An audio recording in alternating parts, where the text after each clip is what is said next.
žiadne ťavy.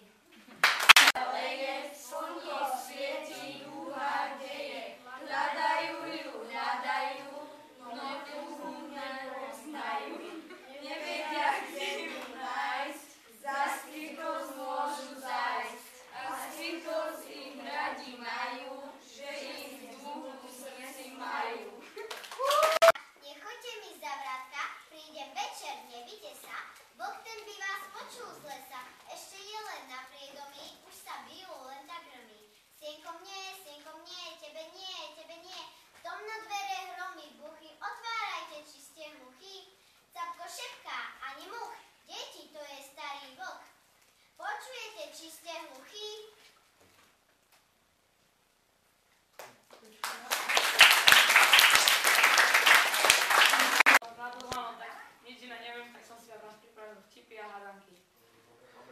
Dávam hadanku, má to 2000 očí a 2 zuby, čo je to?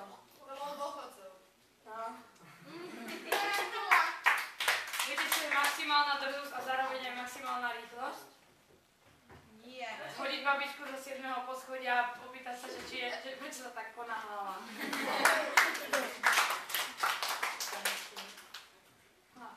Prečo nemôže Janko Hraško plávať? Lebo by začal klíčiť. Viete, čo je najväčšie umenie? Poskladať do struhánky rožok.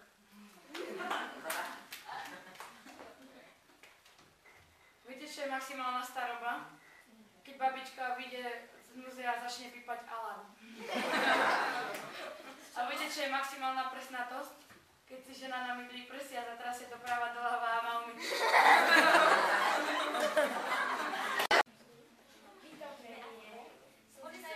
Ticho a hlasne. Oni teba počúvali tiež. Vytopenie. Slzy som už vyronila, že som izbu vytopila. Týždeň som ju čistila, vypúšťala, sušila. Konečne sa podarilo, no nebolo to zas na dlho. Potom prišiel ďalší šok, vytiekol nám zas potom. Veľa nervov som stratila, trpezlivosť mi tiež došla.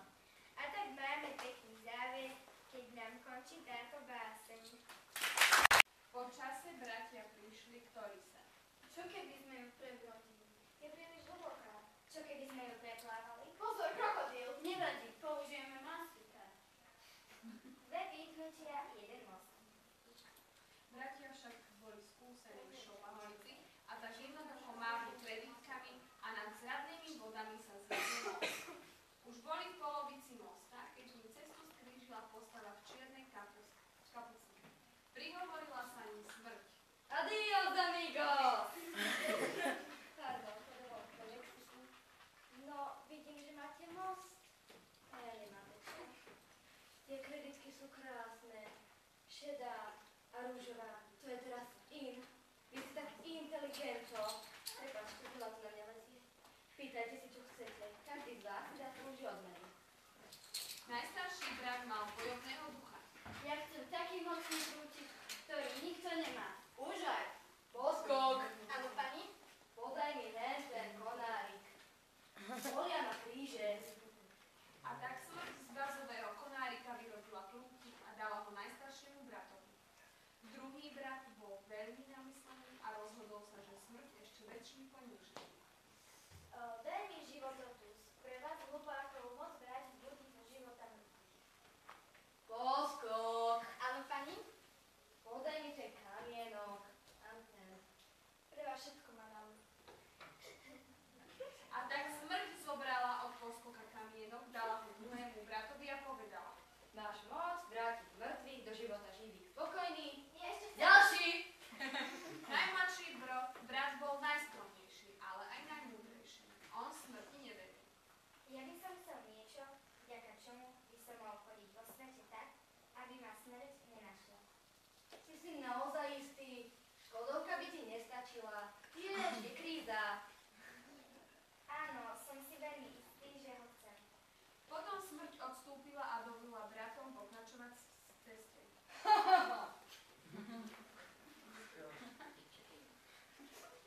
Ty kokso. Ty brďo. Ty kokso. Ten prútik je fantastický. Ten kameň je úžasný.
Jozefa prdelku.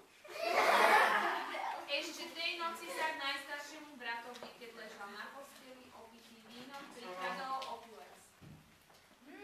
Prútik si vezmem, veď nebudeš potrebovať vec v hlave. A tak si smrť zobrala prvého brata. Poskok. Áno, pani? Vravela som ti, že ho dostanem. Áno, pani moja, pravili ste. Čo vraví poskok? Nič, pani moja. Medzi tým sa druhý brat vrátil z dovolenky na Bahamách do svojho domova. Och, Nivea, prečo tu nie si? Moja pokožka je dehydratovaná a Dao ma opustila. Ja mám predsa kameň.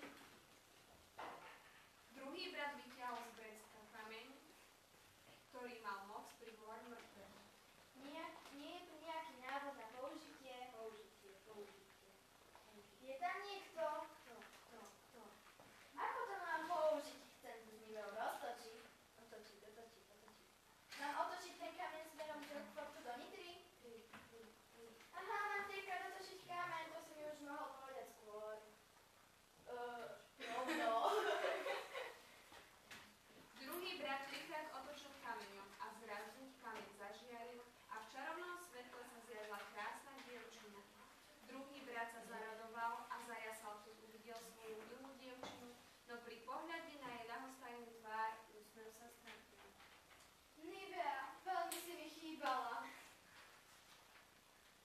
Dievčina však bola smutná a ľahostajná, hoci sa vrátila do sveta živých, v skutočnosti tam nepatrila a trpela. No keď po niekoľkých dňoch bratovi došlo, že spolu môžu byť len vo večnosti, napokon od beznádejnej túžby prišiel o rozum a vzal si život. Nivea! A tak si smrť zobrala druhého brata. Poskok. Áno, pani? Donies šampanské, však ideme A oslavovať. čo také, pani? Však už toho druhého som dostala. Hoci tretieho brata hľadala smrť dlhé roky. Nikdy sa jej nepodarilo ho nájsť. Zlatičko, kde si? Poď ku mne. Neboj sa, mám pre teba lízatko. Asi sa pôjdem pozrieť, kto to je, či? No tak kde si ty beštia? Som zmenil názor. Baba. Napokon sa najmladší brat dožil vysokého veku. Zhasol som svetlo v domove dvoch vodcov. O 3 hodiny, Idem sa pozrieť. o 5 hodín. Áno, zhasol. Najmladší brat si teda zložil neviditeľný plášť a dal ho svojmu synovi. Na, synček, mám pre teba darček, ale odbal ho, až keď budeš mať 40. Dobre, oci. Možno. Vtedy smrť privítal ako starú priateľku a šiel s ňou rád z tohto sveta ako seberovná.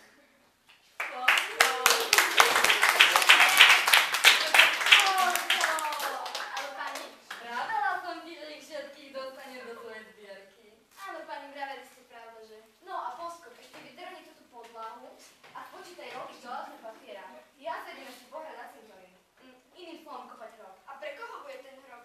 To sa dozvieš. O chvíľu uvidíš a pre istotu si oblec ten slávnostný oblek. Od mamičky a zober si aj zveruše do ruky. Istota je istota.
Pozor, pozor! Jakub! Pekne, prosím ťa. No chodím pomôcť. Zadok zdvihnúť.